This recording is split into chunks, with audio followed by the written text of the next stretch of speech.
Hello everyone, welcome to विश्वास classes. हम लोग अप्रैल मंथ की गवर्नमेंट स्कीम्स कर रहे थे जो through out the month current affairs में रही हैं। दो पार्ट्स अब तक हम लोग कर चुके हैं। दोनों पार्ट में चार चार स्कीम्स हमने करी है। पार्ट नंबर 3 है ये, इसमें भी हम लोग चार स्कीम्स करेंगे। स्कीम्स आपके आने वाले आरबीआई ग्रेड बी एग्जाम, आने वाला नाबार्ड ग्रेड ए एग्जाम, के अलावा और जो भी एग्जाम्स ऐसे आने वाले हैं जिनके अंदर स्कीम से रिलेटेड क्वेश्चंस पूछे जाते हैं, हर एग्जाम के लिए ये वीडियो आप लोगों के लिए इंपॉर्टेंट रहेगा। तो सबसे पहली स्कीम जो हम लोग इस वीडियो में करेंगे वो है मिशन पोषण 2.0, जो कि पोषण अभियान है। इसे हम लोग मिशन सक्षम आंगनवाड़ी और पोषण 2.0 के नाम से भी जानते हैं। Ministry of women and child development की स्कीम है ये, और इसको इम्प्लीमेंट किया जा रहा है through anganwadi centres, state and UT governments, district administration under integrated child development services framework. Under integrated child development services framework इसको इम्प्लीमेंट किया जा रहा है। पोषण अभियान को 8 मार्च 2018 को लॉन्च किया गया था सबसे पहले। उसके बाद इसे मर्ज कर दिया गया एज मिशन पोषण 2.0, सक्षम आंगनवाड़ी और पोषण 2.0 को, विद फाइनेंशियल ईयर 2021-22। तो इनिशियली ये एक अलग अभियान था। सक्षम आंगनवाड़ी के साथ मिलके पोषण 2.0 को मर्ज किया गया और कलेक्टिवली हमने इसे मिशन पोषण 2.0 बोल दिया। एम क्या था इस मिशन का?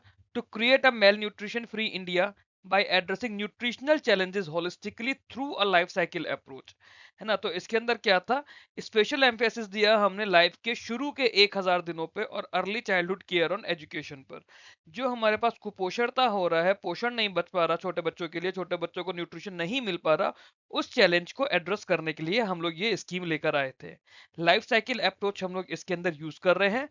शुरू के 1000 दिन पे ज्यादा फोकस है। 1000 दिन से मतलब करीब करीब आपका पौने 3 से 3 साल के बीच का जो बच्चा होगा। ऑब्जेक्टिव्स की बात करें तो इसके कुछ ऑब्जेक्टिव्स थे, जैसे reduce stunting, wasting and under nutrition, anaemia और लो बर्थ वेट, जो 0 से 6 साल के बच्चे हैं उनके लिए। न्यूट्रिशनल स्टेटस बढ़ाना है एडोलेसेंट गर्ल्स का, प्रेग्नेंट वुमेन का और लैक्टेटिंग मदर्स का। ऑप्टिमल ब्रेन डेवलपमेंट हमें प्रमोट करना है in the first 6 years of life through nutrition, response care giving and early stimulation. Strengthen convergence among ministries, community mobilisation and behaviour change communication. अब upgrade anganwadi structure and make them सक्षम capable centres of nutrition and early childhood development. तो objectives में हमने क्या क्या पढ़ा? जो stunting का इश्यूज है, वेस्टिंग का इशू होता है, अंडर न्यूट्रिशन का इशू है या अनीमिया का इशू है, लो बर्थ वेट है बच्चों में, वो हमें ठीक करना है, जो 0 से 6 साल के बच्चे हैं उनके लिए। जो एडोलेसेंट गर्ल्स हैं, प्रेग्नेंट वुमेन हैं, लैक्टेटिंग मदर्स हैं, उनका न्यूट्रिशनल स्टेटस हमें इंप्रूव करना है। शुरू के 6 साल में ब्रेन का डेवलपमेंट होता है काफी हद तक, तो वो ऑप्टिमल ब्रेन डेवलपमेंट होना चाहिए through nutrition, response care giving और अर्ली स्टिमुलेशन। बाकी मिनिस्ट्रीज के साथ में कम्युनिटी को मोबिलाइज भी करना है, बिहेवियर चेंज कम्युनिकेशन भी कराना है लोगों का। तो सारी कम्युनिटीज का, मिनिस्ट्रीज का ये सब स्ट्रेंथन करना है हमें। और जो हमारा एग्जिस्टिंग आंगनवाड़ी स्ट्रक्चर्स है, जो कि स्पेशली रूरल एरियाज में इन सब चीजों का ध्यान रखते हैं, उन्हें अपग्रेड करना है और उन्हें केपेबल बनाना है, मतलब उन्हें सक्षम बनाना है, सक्षम सक्षम सेंटर बनाना है न्यूट्रिशन और अर्ली चाइल्डहुड डेवलपमेंट के लिए। की फीचर्स की अगर बात करें तो एक अम्ब्रेला स्कीम बन गई है। इसके अंदर आंगनवाड़ी सर्विसेज भी है, पोषण अभियान भी है, और एक स्कीम है स्कीम फॉर एडोलेसेंट गर्ल्स, वो भी इसी का पार्ट बन गई है। सप्लीमेंट्री न्यूट्रिशन प्रोग्राम है ये, प्री स्कूल एजुकेशन है, न्यूट्रिशन एंड हेल्थ एजुकेशन है और ग्रोथ मॉनिटरिंग है। स्कीम फॉर एडोलेसेंट गर्ल्स के अंदर जो हमने एक कंपोनेंट पढ़ा ऑब्जेक्टिव के अंदर, कि लैक्टेटिंग मदर्स को, प्रेग्नेंट वुमेन्स को और एडोलेसेंट गर्ल्स के अंदर न्यूट्रिशन की कमी नहीं होनी चाहिए, तो वो स्कीम फॉर एडोलेसेंट गर्ल्स, जिससे हम लोग शॉर्ट में एसएजी के नाम से भी जानते हैं। Technology driven real time monitoring होगी इसमें पोषण ट्रैकर मोबाइल ऐप के through. Nation wide mass movement campaign चला जाएंगी। पोषण माह मनाते हैं इसका सितंबर में। पोषण पखवाड़ा साल में 2 बार मनाया जाता है। तो ये इसी स्कीम को और प्रमोट करने के लिए, लोगों में अवेयरनेस फैलाने के लिए है। फोकस किस पे है? मैटरनल न्यूट्रिशन पर, इन्फेंट और यंग चाइल्ड फीडिंग प्रैक्टिसेस पर, आयुष इंटीग्रेशन पर, कम्युनिटी बेस्ड इवेंट्स पे। आंगनवाड़ी सेंटर्स को सक्षम आंगनवाड़ी में अपग्रेड किया जाएगा, जैसे कि अभी हमने पीछे ऑब्जेक्टिव में भी पढ़ा। इंप्रूव इंफ्रास्ट्रक्चर होगा, प्ले मटेरियल्स होंगे और डिजिटल टूल्स होंगे। टारगेट ऑडियंस की बात करें, जो 0 से 6 साल के बच्चे हैं, प्रेग्नेंट वुमेन्स हैं, लैक्टेटिंग मदर्स हैं और एडोलेसेंट गर्ल्स हैं, मतलब 14 से 18 साल की। Special focus north eastern region में और एस्पिरेशनल डिस्ट्रिक्ट्स में दिया जाएगा। बजटरी एलोकेशन की बात करें तो एक अम्ब्रेला है आईसीडीएस का, उसके अंदर ये स्कीम है। फंड्स जो हैं इसमें अलग से एलोकेट किए जाते हैं न्यूट्रिशन सपोर्ट के लिए, इंफ्रा अपग्रेडेशन के लिए, कैपेसिटी बिल्डिंग के लिए, बट ये सब कुछ आईसीडीएस के फंड्स के थ्रू हो रहा है। स्पेसिफिकली इस स्कीम के लिए बात करो तो अलग से फंड्स नहीं है, क्योंकि जब एक अम्ब्रेला है आईसीडीएस का तो आईसीडीएस के लिए हमने फंड्स दे दिए। आईसीडीएस रिक्वायरमेंट के हिसाब से अलग अलग स्कीम्स में अपने अंडर अंडर फंड्स ट्रांसफर करता रहता है। लेटेस्ट अपडेट्स की बात करें जो ये स्कीम न्यूज में आई थी, तो 8th एडिशन हुआ था पोषण पखवाड़ा का 9 से 23 अप्रैल में। एक कैंपेन लॉन्च करी गई 8 और 9 अप्रैल को। कैंपेन की थीम थी maximising brain development in the first 6 years of life. Maximising brain development in the first 6 years of life, ये कैंपेन फॉर्मली लॉन्च की गई थी 8 और 9 अप्रैल को, to highlight that over 85% of the brain development occurs in early childhood and the critical importance of nutrition and stimulation in the first 1000 days। ठीक है। Overall progress की बात करें तो जब से पोषण अभियान 2018 में लॉन्च हुआ है और इसको रिस्ट्रक्चर करा है इन mission Poshan 2.0, scheme has evolve into people's movement, एक जन आंदोलन बन गया है। More than 14 lakh anganwadi centres are functional, millions of beneficiaries receive supplementary nutrition counselling every month. Poshan tracker एक बनाया है, it has enabled real time digital monitoring of nutritional parameters. Successive edition हुए पोषण पखवाड़ा के, पोषण माह के, they mobilized lakhs of community based events, trained anganwadi workers and created widespread awareness। तो ये जो स्कीम है, it continues to contribute to measurable improvements in key nutritional indicators और holistic early childhood development under the broader vision of विकसित Bharat 2047। Scheme की progress भी हमें कुछ इस तरह से लिखनी आनी चाहिए, क्योंकि अब जब हम लोग नाबार्ड ग्रेड ए भी साथ साथ कर रहे हैं तो उसके अंदर स्कीम्स का आपसे एनालिसिस करवाया जाता है एग्जाम में। अगली स्कीम है हमारी immigration visa foreigners registration and tracking, जिसे हम आईवीएफआरटी स्कीम कहते हैं। ये मिनिस्ट्री ऑफ होम अफेयर्स की स्कीम है और इसकी नोडल एजेंसी है bureau of immigration and foreigners division. Ministry of home affairs के थ्रू इसको इंप्लीमेंट किया जा रहा है और इसको इंप्लीमेंट करने के लिए जो बॉडीज हैं that is Indian mission abroad, immigration check post, foreigners regional registration officers और फॉरनर रजिस्ट्रेशन ऑफिसर्स, एफ और FRRO। Date of launch, originally इसको 13 मई 2010 को लॉन्च किया गया था। एम क्या था, एक secure integrated service oriented digital framework बनाना है for managing the entire life cycle of travellers by interlinking immigration, visa insurance, foreigner registration and tracking functions. ठीक है। तो एक ऐसा डेटाबेस हमारे पास है, डिजिटल फ्रेमवर्क एक ऐसा होना चाहिए जिसमें कौन सा ट्रैवलर कब इंडिया आ रहा है, कब इंडिया से जा रहा है, कहाँ घूम रहा है, वो सब कुछ हमें उसके बारे में पता होना चाहिए, उसका immigration, visa insurance, foreigner registration और ट्रैकिंग फंक्शंस मिलाकर। ऑब्जेक्टिव क्या था, to modernise and upgrade immigration and visa services in India, to facilitate legitimate travellers while strengthening national security, optimize processes related to visa issuance, immigration clearance, registration, and movement tracking of foreigners, to curb illegal immigration through better tracking and data integration, improve ease of travel, tourism, business, and medical travel to India। तो objective तो simple simple है, objective में कुछ भी ऐसा critical है नहीं देखने का अलग से, है ना। की फीचर्स क्या है, comprehensive digital platform covering 192 Indian missions abroad, 117 immigration check post और 15 FRROs, 854 FROs। तो हमने इसमें क्या क्या इंक्लूड कर दिया, इंडिया के बाहर जो 192 मिशन है हमने उन्हें कवर करा, 117 इमिग्रेशन चेक पोस्ट को कवर करा, 15 FRROs को करा और 854 FROs करा। बायोमेट्रिक ऑथेंटिकेशन होगा, इंटेलिजेंट डॉक्यूमेंट स्कैनर्स होंगे, रियल टाइम डेटा इंटीग्रेशन होगा। 100% कॉन्टैक्टलेस बनाना है, फेसलेस वीजा प्रोसेसिंग होनी चाहिए with online appointment and payment. Fast track immigration होगा जिसमें ट्रस्टेड ट्रैवलर प्रोग्राम होगा, fast track immigration trusted traveller programme. इसके अंदर क्या होगा, कुछ ट्रैवलर्स ऐसे होंगे जो रेगुलरली घूमने आते जाते रहते होंगे इंडिया में, ये उनके लिए ज्यादा बेनिफिशियल होगा, तो उन्हें फालतू के हैसल फ्री प्रोसेस से नहीं निकलना पड़ेगा। They will have automated E gates at major airports, real time tracking होगी और foreigners movement in India, integration किया जाएगा 30 से ज्यादा इमिग्रेशन रिलेटेड सर्विसेज को। टारगेट ऑडियंस की बात करें, फॉरेन नेशनल्स होंगे जो इंडिया में आ रहे हैं, बेसिकली वही है, अब वो चाहे टूरिज्म के लिए आए, बिजनेस के लिए आए, मेडिकल ट्रीटमेंट के लिए आए या एम्प्लॉयमेंट के लिए आए। इंडियन मिशन अप्रोड इमिग्रेशन अथॉरिटीज और इनडायरेक्टली इंडियन इकोनॉमी, क्योंकि जब इंटरनेशनल मोबिलिटी इंप्रूव होगी तो उससे हमारी इंडियन इकोनॉमी भी ग्रो करेगी। सेंट्रल सेक्टर स्कीम है, इसको 1800 करोड़ रुपए के आउटले के साथ कंटिन्यू किया जा रहा है 1 अप्रैल 26 से 31 मार्च 2031 तक के लिए। अपडेट्स की बात करें तो मार्च 2026 में क्या हुआ, सेंट्रल गवर्नमेंट ने इस स्कीम को कंटिन्यू कर दिया with the outlay of 1800 crore, जो अभी हमने पीछे पढ़ा। अचीवमेंट्स की बात करें 2021 से 26 तक की, 91% of e visa applications cleared with in 72 hours. तो ये काफी इंपॉर्टेंट इसकी ऑब्जर्वेशन या इसका अचीवमेंट है। 91% ई वीजा एप्लीकेशन ने 72 घंटे के अंदर क्लियर कर दी है। एवरेज पैसेंजर क्लियरेंस टाइम कितना है इमिग्रेशन में, ये जो पहले 5 से 6 मिनट लगते थे अब 2.5 से 3 मिनट लग गए। अब सोचने में लगता है कि 2.5 मिनट से या 3 मिनट से क्या फर्क पड़ रहा है, बट जब 100 लोग होते हैं तो वो 3-3 मिनट बचा के आपके 300 मिनट बचते हैं। दैट मीन्स करीब 5 घंटे का फर्क पड़ता है। ऑटोमेटेड ई गेट्स अंदर fast track immigration trusted traveller programme जो हमने पीछे भी पढ़ा था, ये 13 मेजर एयरपोर्ट्स पे इंप्लीमेंट कर दिया गया है। एफटीआई टीटीपी जो है इसका 13 मेजर एयरपोर्ट्स पे लगा दिया गया है, reducing clearance time to approximately 30 seconds for eligible travellers. तो ये इसके अलग अलग अचीवमेंट्स हैं। अगली स्कीम हमारी रिलीफ स्कीम है, जिसे resilience and logistics intervention for export facilitation कहा जाता है। Ministry of commerce and industry की स्कीम है और इसकी नोडल एजेंसी है ईसीजीसी लिमिटेड, जो कि है हमारी export credit guarantee corporation of India. इसको डिटेल में हम लोग ऑलरेडी आरबीआई ग्रेड बी के लिए पढ़ चुके हैं फाइनेंस वाले वीडियोस में। ये Holi owned by government of India है, and it act as a single window implementing agency for claim processing, insurance facilitation and reimbursement। इसको 19 मार्च 2026 को लॉन्च किया गया था under export promotion mission. Aim क्या था इस स्कीम का, to promote targeted time bound support to Indian exporters specially MSMEs, जिन्हें लॉजिस्टिक डिसरप्शंस या इस तरह के इश्यूज आ रहे हैं due to geopolitical situation in West Asia.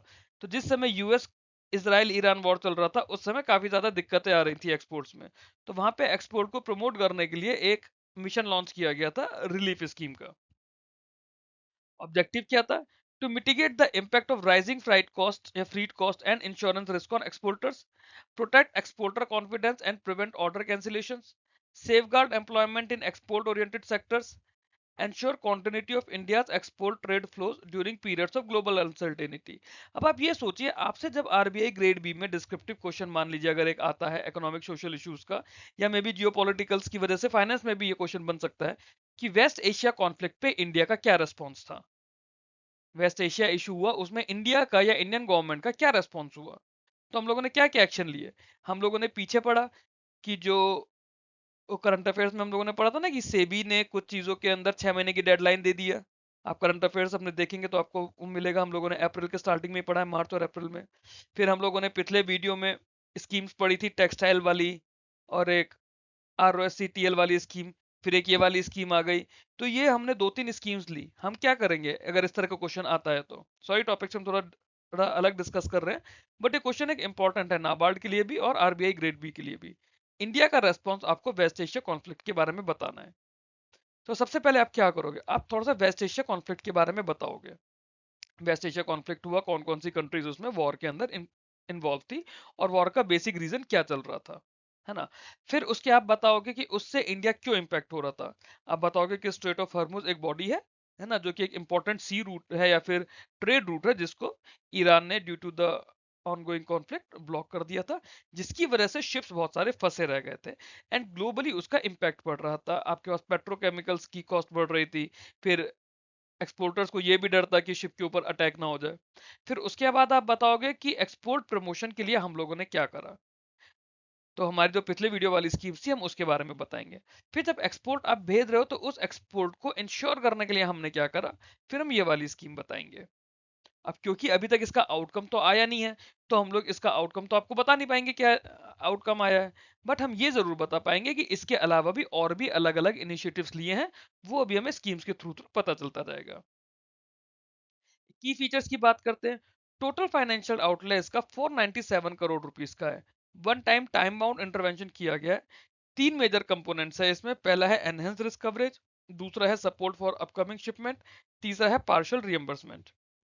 जो एनहेंस रिस्क कवरेज है अप टू 100% दिया जाएगा for exporters with existing ECGC insurance for past shipment, जिन्होंने 14 फरवरी से 15 मार्च 2026 तक, मतलब इस 1 महीने 2 दिन की विंडो में जिन लोगों ने भी ईसीजीसी का इंश्योरेंस लिया हुआ था, उन्हें 100% रिस्क कवरेज मिलेगी, अप टू 100%। दूसरा, सपोर्ट फॉर अपकमिंग शिपमेंट। 16 मार्च से 15 जून तक के लिए ये बात बोली गई है, 95% तक का रिस्क कवरेज दिया जाएगा through ECGC. Partial reimbursement up to 50% of freight and insurance surcharge for non insured MSME exporter, but इस पे 50 लाख पर एक्सपोर्टर हमने कैप कर दी है। ठीक है, it will cover consignments to and through specified West Asia country. Initially हमने इसको जब लॉन्च किया था तब यूएई सऊदी अरेबिया इनके लिए था, बाद में इस लिस्ट को बढ़ा दिया गया। ECGC serve as the nodal agency for implementation, monitoring and disbursement, fully digital streamlined claim process है। टारगेट ऑडियंस क्या है? जो भी हमारे इंडियन एक्सपोर्टर्स है with special focus on MSME affected by West Asia logistic disruptions. अब चाहे वो ईसीजीसी इंश्योर्ड हो या ईसीजीसी नॉन इंश्योर्ड हो, दोनों को ही हम इसमें अलग अलग कंपोनेंट्स में कवर कर रहे हैं। टोटल 497 करोड़ रुपीस का हमने बजटरी एलोकेशन पड़ा इसके अंदर। लेटेस्ट अपडेट्स में यही था कि 15 अप्रैल 2026 को मिनिस्ट्री ऑफ कॉमर्स ने एक पॉलिसी सर्कुलर दिया clarifying the component 2 of the relief scheme. ठीक है, 17 अप्रैल को क्या हुआ, गवर्नमेंट ने list of eligible destination under this scheme बढ़ाकर इजिप्ट और जॉर्डन को भी इंक्लूड कर दिया। 19 मार्च 2026 को स्कीम लॉन्च की गई है। Scheme has provided critical relief to MSME exporters जिन्हें elevated freight and insurance cost पड़ रही थी due to the then ongoing geopolitical tensions. It has enabled continuation of export shipment, protected working capital and prevented potential order losses। तो ये आपको words मिल गए ना answer में, किस तरह से वर्ड्स लिखने होते हैं, इस तरह से वर्ड्स लिखने हैं हमें। The scheme is being implemented smoothly through ECGC with rapid claim processing, demonstrating the government's responsive approach to emerging global trade challenges under export promotion mission। ठीक है, कुछ इसमें क्रिटिकल नहीं है, सिंपल सिंपल चल रहा है। अगली स्कीम है हमारी startup India funds of fund 2.0, startup India FOF 2.0। Ministry of commerce and industry का ये स्टार्टअप इंडिया फंड है। ठीक है, ये सेकंड वर्जन है फंड का या फिर सेकंड वॉल्यूम आप कह सकते हो, 2.0 है। इसकी नोडल एजेंसी कौन है? डीपीआईआईटी। डीपीआईआईटी क्या होता है? Department for promotion of industrial and internal trade. इसको प्राइमरली हम लोग सिडबी के थ्रू इंप्लीमेंट करते हैं, जो हमारा small industries development bank of India है। ये इसकी इंप्लीमेंटेशन एजेंसी या नोडल एजेंसी डीपीआईआईटी है। एडिशनली डोमेस्टिक इंप्लीमेंटेशन एजेंसीज हैं जो कि डीपीआईआईटी सिलेक्ट कर सकता है। इसको नोटिफाई किया गया है 13 अप्रैल 2026 को, तो बिल्कुल ही लेटेस्ट चीज है। बिल्कुल इतना लेटेस्ट है कि ये आपके आरबीआई ग्रेड भी, नाबार्ड ग्रेड है, दोनों ही एग्जाम के लिए जरूरी है। इनफैक्ट ये आपको आरबीआई असिस्टेंट के लिए भी पढ़ना चाहिए। To mobilize venture capital and growth capital for India's startup ecosystem by investing in alternate investment funds। ठीक है, तो क्या होगा? ऑल्टरनेट इन्वेस्टमेंट फंड्स के अंदर इन्वेस्ट किया जाएगा एंड देन इन टर्न वो एआईएफ जो है दूसरे स्टार्टअप्स के अंदर इन्वेस्ट करेंगे, विद स्पेशल एम्फेसिस किस पर है? डीप टेक पर, इनोवेट इनोवेटिव मैन्युफैक्चरिंग पे और अर्ली ग्रोथ स्टेज स्टार्टअप्स पर। ऑब्जेक्टिव क्या है? To catalyse domestic capital for DPIIT recognise startups across various stages and sectors. तो जो भी स्टार्टअप्स को डीपीआईआईटी रिकॉग्नाइज कर रहा है उन्हें एक तरह से डोमेस्टिक कैपिटल का सपोर्ट मिल रहा है। Provide focus support to innovation driven and long gestation technologies. बहुत सी टेक्नोलॉजीज ऐसी होती है जिन्हें डेवलप करने में 8-8 10-10 20-20 साल लग रहे हैं, लॉन्ग जेस्टेशन पीरियड होता है। Innovation driven specially AI base अब ज्यादा होता जा रहा है, तो उसमें टाइम लगेगा। उतने टाइम के लिए हमारे इस स्कीम के थ्रू फोकस पैसा दिया जा रहा है। Strengthen technology driven and innovative manufacturing startups, support smaller venture capital funds. तो पैसा डायरेक्टली नहीं जाएगा, वीसीज के थ्रू जाएगा, वीसीएफ के थ्रू जाएगा and then in turn venture capital जो है वो उन इस स्टार्टअप्स में पैसा लगाएंगे। Support smaller venture capital funds and micro VCs to ensure early growth stage startups. India को ग्लोबल इनोवेशन हब बनाएंगे by boosting high quality job creation and economic resilience. ये इस स्कीम के startup India funds of fund 2.0 के objectives हुए। की features की बात करें तो सबसे पहले तो टोटल कॉर्पस इसका है 10,000 करोड़ का बनाया गया है ना, with commitment to AIS spread over 16 and 17 finance commission. तो 16वीं फाइनेंस कमीशन जो चल रही है और 7वीं फाइनेंस कमीशन दोनों के अंडर ही ये आएगा। और इसमें इन्वेस्ट कहाँ किया जाएगा? सेबी की जो रजिस्टर्ड कैटेगरी 1 और कैटेगरी 2 एआईएफ्स हैं। आप लोग मुझे कमेंट बॉक्स में बताइए कि कैटेगरी 1 एआईएफ्स कौन से होते हैं और कैटेगरी 2 एआईएफ्स कौन से होते हैं, स्पेशली जो बच्चे आरबीआई ग्रेड बी के लिए पढ़ रहे हैं, क्योंकि ये चीज मेरी पढ़ाई हुई है। Segmented investment approach focusing on 4 priority areas. ठीक है, तो कौन कौन से 4 प्रायोरिटी एरियाज हो गए? डीप टेक स्टार्टअप हो गया, अर्ली ग्रोथ एज स्टार्टअप्स हो गया, टेक्नोलॉजी ड्रिवन हो गया और इनोवेटिव मैन्युफैक्चरिंग स्टार्टअप्स हो गया, सेक्टर और स्टेज एग्नोस्टिक स्टार्टअप्स हो गए। ठीक है, जो जो अर्ली ग्रोथ एज स्टार्टअप से उन्हें स्मॉलर एआईएफ से माइक्रो वीसीज देंगे। और act as a funds of fund, मतलब फंड देने के लिए एक फंड है, तो डायरेक्टली स्टार्टअप में इन्वेस्ट नहीं कर रहा है, but contribute to the corpus of AIF, जो मैंने आप लोगों को बताया था कि एआईएफ में पैसा लगाएंगे, इंटर्न एआईएफ इस पैसे के थ्रू उन स्टार्टअप्स में पैसा लगाएगा। अब इसमें क्या रिक्वायरमेंट है, स्ट्रॉन्ग गवर्नेंस मैकेनिज्म रहेगा विद एम्पावर्ड कमेटी। और एम्पावर्ड कमेटी को चेयर कौन करेंगे, डीपीआईआईटी के सेक्रेटरी और एक वेंचर कैपिटल इन्वेस्टमेंट कमेटी, जिसके अंदर अलग अलग इंडस्ट्री एक्सपर्ट्स होंगे। It will be designed to create multiplier effect by attracting private capital alongside government commitment। तो 10,000 करोड़ तो सरकार लगा रही है, बट ये एक्सपेक्टेड है कि प्राइवेट सेक्टर से भी इसमें अलग अलग वेंचर कैपिटलिस्ट आएंगे। टारगेट ऑडियंस क्या रहेगी, जो डीपीआईटी के रिकॉग्नाइज स्टार्टअप से, सबसे पहले तो टारगेट ऑडियंस वही है। स्पेशल फोकस वही रहेगा, पहला डीप टेक, दूसरा इनोवेशन मैन्युफैक्चरिंग, तीसरा अर्ली ग्रोथ एज स्टार्टअप्स, चौथा टेक्नोलॉजी ड्रिवन स्टार्टअप्स। और प्राइमरी बेनिफिशियरीज वही स्टार्टअप्स है जिन्हें सेबी रजिस्टर्ड एआईएफ से पैसा मिल रहा है। तो सेंट्रल सेक्टर स्कीम है, टोटल कॉर्पस हम ऑलरेडी पढ़ चुके हैं, 10,000 करोड़ रुपए का एक ये फंड बनाया गया है। लेटेस्ट अपडेट की बात करें तो 13 अप्रैल 2026 को ये नोटिफाई किया गया था 10,000 करोड़ रुपए का फंड, इसीलिए न्यूज में आया है। अचीवमेंट की बात करें तो funds of fund for startup 1.0 इसे साल 2016 में लॉन्च किया गया था। अब हम लोग 2026 में लॉन्च कर रहे हैं, इससे पहले 2016 में वर्जन 1.0 लॉन्च किया गया था। And that scheme was highly successful in catalysing the Indian startup system. तो उस समय क्या था, 2016 में 500 से थोड़े से कम स्टार्टअप्स हुए थे हमारे पास, और 10 साल में नंबर ऑफ स्टार्टअप्स हमारे पास 2 लाख से ज्यादा हो गए। So it played a key role in mobilizing significant venture capital, strengthening the list of VC ecosystem, and supporting thousands of startup across the sector। और ये किस, और इसकी फाउंडेशन क्या है, it is build on this strong foundation with an expanded and more targeted focus on deep tech and manufacturing. तो primary इसका जो भी फोकस है वो डीप टेक हो रहा है। आपसे ये भी पूछा जा सकता है कि डीप टेक इकोसिस्टम पे हम लोग क्या कर रहे हैं, उसका एक एग्जांपल आपके पास ये ऑलरेडी स्कीम का आ गया है। ठीक है, तो ये हमारी 4 स्कीम्स थी जो हमने इस वीडियो में करी है। आप लोगों को वीडियो अच्छा लगा हो तो वीडियो को लाइक करके चैनल को सब्सक्राइब कीजिए, बेल आइकन को प्रेस करिएगा। ये मेरा मेन टेलीग्राम चैनल है विश्वास का, इसे आप लोग ज्वाइन कर लीजिए। ये चैनल और ग्रुप नाबार्ड ग्रेड ए के लिए हैं, और ये चैनल और ग्रुप नाबार्ड ग्रेड बी के लिए हैं। अगर आप लोग आरबीआई ग्रेड बी 2027 की तैयारी कर रहे हैं तो आप लोग मेरे को कमेंट बॉक्स में बताइएगा। डिस्क्रिप्शन बॉक्स में मैंने एक dedicated group RBI grade B 2027 का है, वो भी मैंने लगा दिया है, उसे भी आप लोग ज्वाइन कर सकते हैं, जिसकी तैयारी आपको अभी से शुरू करनी होगी। That's all in this video. Thank you very much.